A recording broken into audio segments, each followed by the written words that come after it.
The New York Times reports Trump administration authorizes covert CIA action in Venezuela.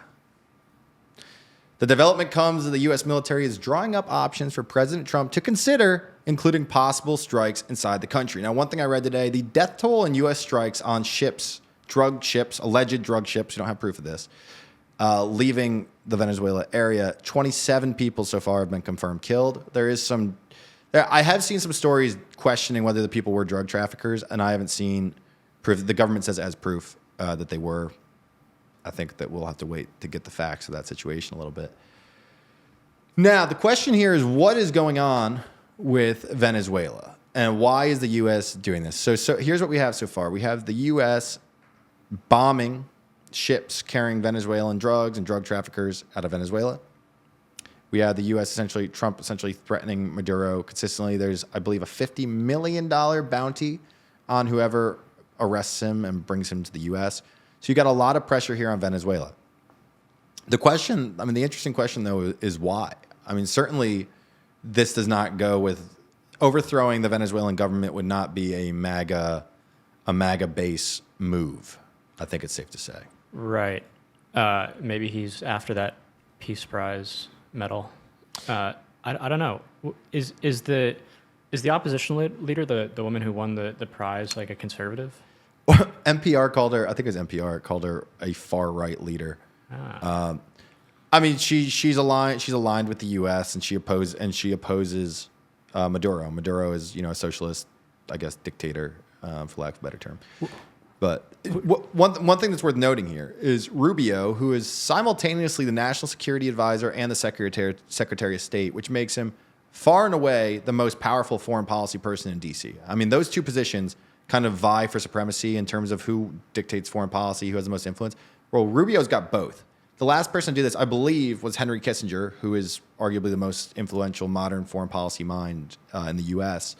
Rubio's in the same position right now. He's got a tremendous amount of leverage of power and influence, and he is a descendant of Cubans and staunchly anti-communist, especially anti-leftist, especially in Latin America. So it makes sense that this is something he is pushing for. The question is why Trump's going along with it. It's possible Trump just thinks this is an easy win, right? Drones striking fishermen bringing drugs, out of Venezuela, they don't pose a risk to us. There's not going to be some cataclysmic blowback to the U.S. from this policy, I would guess. But I don't know. It's interesting. What were you about to say, Billy? I was about to say Venezuela historically is an oil powerhouse, right? They have more. I believe they have more proven. I believe they have more proven oil reserves than any other country. Wow. So I guess the question that would come to my mind is is that, obviously there's the meme of the U.S. trying to get all the oil in the world. Is that a consideration, do you think? Say we theoretically topple the government through this bounty, they bring them in, whatever opposition takes hold, her and President Trump are in good graces, and we get some kind of a deal, or maybe there is a deal already that exists that we don't know about. I think that's definitely possible. Obviously, I think anyone who says the facts of the situation, it's just not really clear what exactly is going on and why. But one thing, just to bring it back to that point from before, there is this mega concept of locking down the hemisphere. Hemispheric control is what Steve Bannon calls it. Well, Venezuela is a thorn in that. Venezuela, it's aligned with Russia, it's aligned with China, so it was aligned with Hezbollah.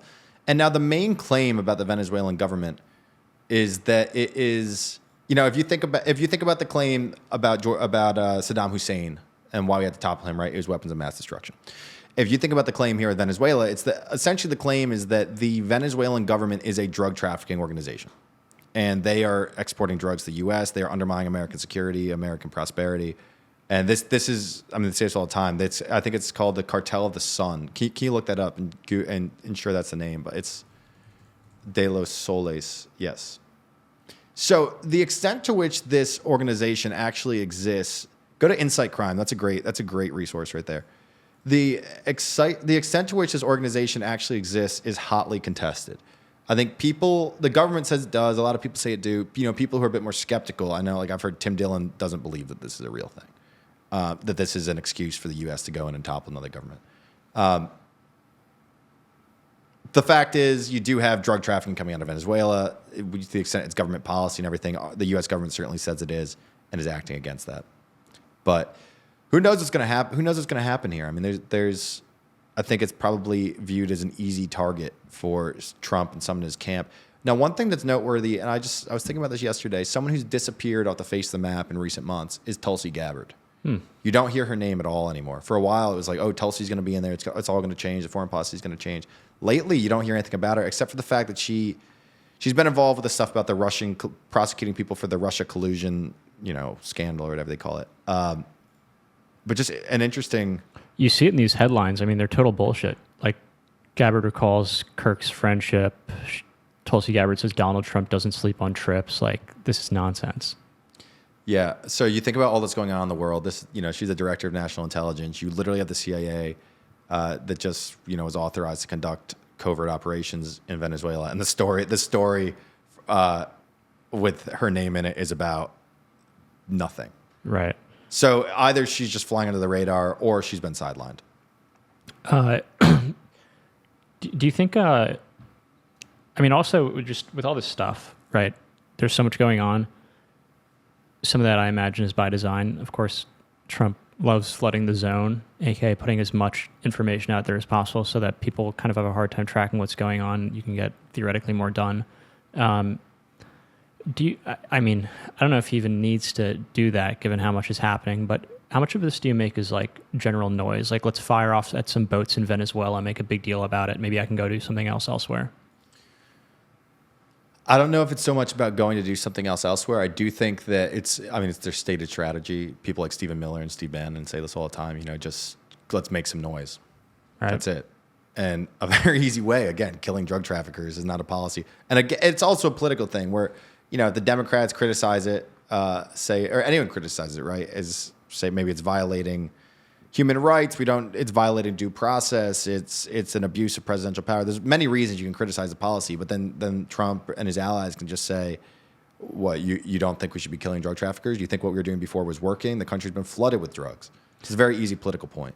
Right. I guess also, if they do want to do something more drastic there, like involving Maduro, doing this slowly and inching people towards it may desensitize people a bit to, blowing up Venezuelans on boats, I guess. If they just straight up went into Venezuela trying to overthrow the government, I think people would be up in arms. Whereas maybe if you trickle it in this way, people, again, get desensitized, numb to it, and perhaps are more likely to accept, serious action there. It's definitely true. Now, one thing that's interesting about Venezuela, too, if you pull up Google Maps, you can see, go to Guyana on Google Maps. Because this is another interesting thing. So you see on Guyana here, you have this dashed line on the left. So there's the two dashed lines, that one on the left and the one on the right. So Guyana, as they say it, it's the whole thing. For years, Guyana, like that dashed line in the middle didn't exist. It was just all that was Guyana. Well, then either a year or two ago, Venezuela, Maduro, and this big nationalistic thing claimed all of that part of Venezuela, or all that part of Guyana. Now, Guyana, which now has discovered a huge amount of oil, they now have more oil per capita than any other country on earth. Most of that oil is in that strip of land, which Venezuela claims as its own. This strip on the left here? Yes. Left of Georgetown? Yep, exactly. So essentially, Venezuela wants to take that land too and reduce Guyana to an impoverished little stub there of just rainforest without all the oil that Guyana has discovered. Another possible consideration here, again, who knows? But like this oil is just coming online now. It's just flowing. The money's just starting to come into Guyana, and it's poised to revolutionize the country. In the country, I think it's got about 600,000 people, maybe 800,000 people. It's one of the least populated countries on earth, and now they have a ton of oil. If used properly, it could become like the Qatar of South America. Just who knows? There's a lot of different